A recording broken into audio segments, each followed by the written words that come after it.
In this video, I'd like to talk a little bit about complexity. So here I'm showing some different sentences. And the first sentence, Jesus walked to Bethlehem, is very simple. So there's only one clause in that sentence, and that's great. That will be very easy for people to understand and very easy to translate into other languages.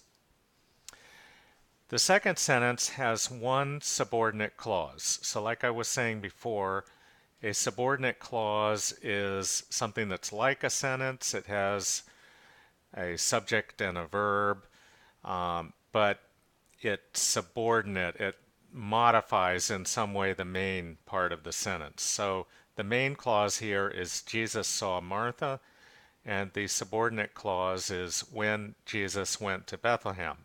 In this case, that's what we call an adverbial clause because it tells you when Jesus saw Martha. So this is also fine. Having one subordinate clause in a sentence is okay. Still not that complicated. Here's another example. Jesus wanted people to follow God. So people follow God is what we call a patient clause. It tells about what Jesus wanted, and that's again one subordinate clause, not too complicated.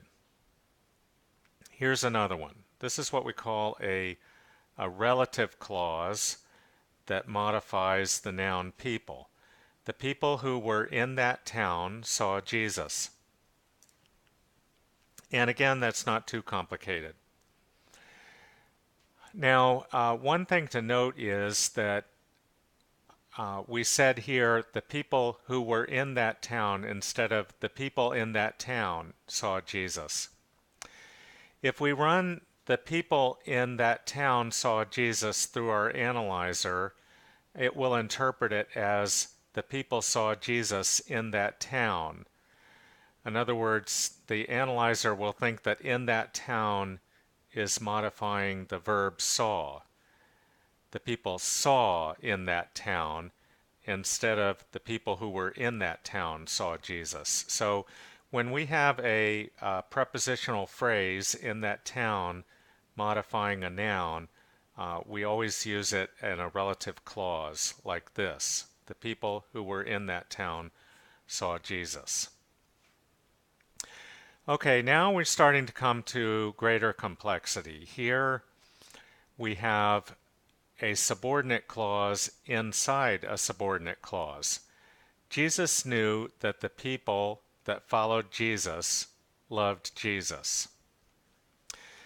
This is an example of what we call an explication. It's something that represents a complex concept. Here, the complex concept is disciples. So we might have said Jesus knew that the disciples loved Jesus.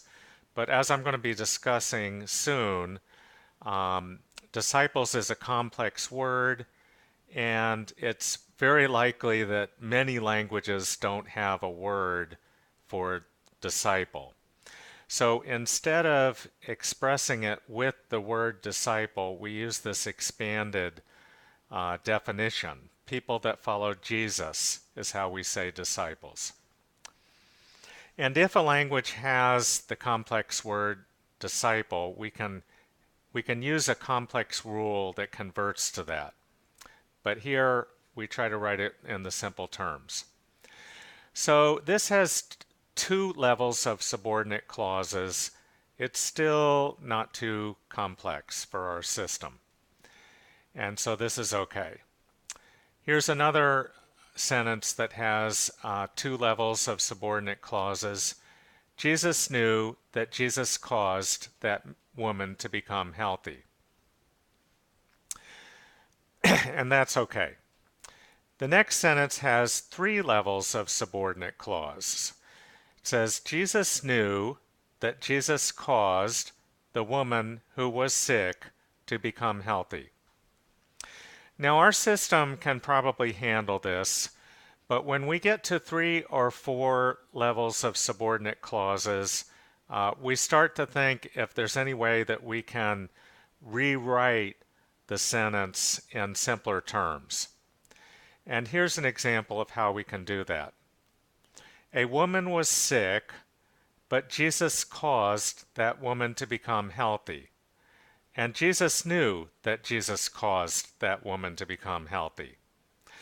So you see, instead of writing this in just one sentence, I've broken it up into 3 sentences which convey the same information. So it's longer, but it avoids the complexity that may be difficult to translate into different languages. So here's another example. Jesus was angry because the religious leaders that should want to follow God did not follow God. Okay, so this has 4 levels of subordinate clause, and you can see that it's in this inner level, it's they should want to follow God, but then the brackets end here, so it's because the religious leaders that should want to follow God. So this here is the modification of the religious leaders. It's the religious leaders that should want to follow God.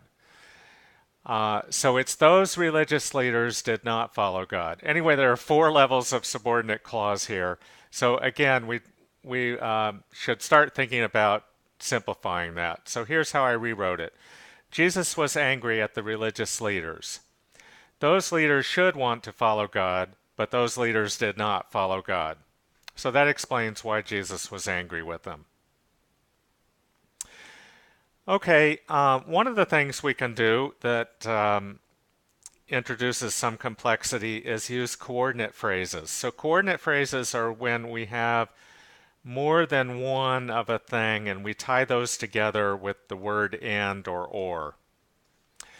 So we can use coordinate phrases in TBTA. We can say Jesus saw Mary and Martha. So then we are linking together Mary and Martha. Jesus saw both of them. So that we can link nouns in the coordinate noun phrases. Okay, secondly, we can link adjectives. So we can say Jesus was surprised and angry. And we can link modifiers of nouns, noun phrases that modify, like this. The son of John and of Martha was very tall. So of John, modifying son, and of Martha, modifying son, can be linked together in a coordinate noun phrases. We can even link, have coordinate clauses in a sentence. So here we have subordinate clauses. So we have Jesus saw that many people were at that place and that those people were angry. But one thing we can't do is we don't have coordinate verbs. So we can't say Jesus saw Mary and told Mary about God. So here, this is one sentence, and we're using and. So we have 2 verbs, Jesus saw and Jesus told. We can't do that, but we can have 2 sentences and separated with the word and that shows that they're linked. So we can say, Jesus saw Mary and Jesus told Mary about God. Okay, so